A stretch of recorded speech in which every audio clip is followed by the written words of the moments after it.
You want to invest in dividend stocks, but you're not exactly sure how to go about it, don't worry, I got you covered. Let's find out.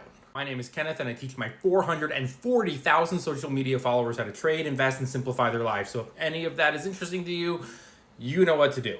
First things first, if you want to learn more about dividends, I've got playlists on them right here on TikTok. You can click on my bio and you'll swipe around and you can find them. First thing you're going to do is you're going to go right here and you're going to click on the menu, which is right here, and you will find all of these resources, including an Investing for Beginners course that is free, all of these templates, all of these guides, and this Dividend School little blog post about dividends, because there's a lot of misinformation about dividends. Next thing you're going to do is you're going to go to a website like Seeking Alpha, and you're going to use their search bar to type in dividend ETFs. It's going to give you a list. These are 3 of the most popular ones around. If you're very lazy, you're just going to click on holdings right here, and you're going to scroll down to their top 10 holdings, and you're going to look to see which ones are their largest holdings.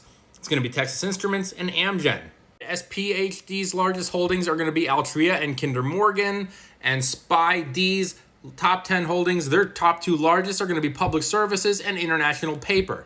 Now, if you're lazy or you're just an ETF fan, you could just buy 1 or 2 of these ETFs. What I like most about Seeking Alpha is that if you click on the dividend tab right here for any one of the companies, I just chose Texas Instruments, you will see their dividend safety grade. And look, this one doesn't have the biggest dividend, but it does have one of the safest at A-.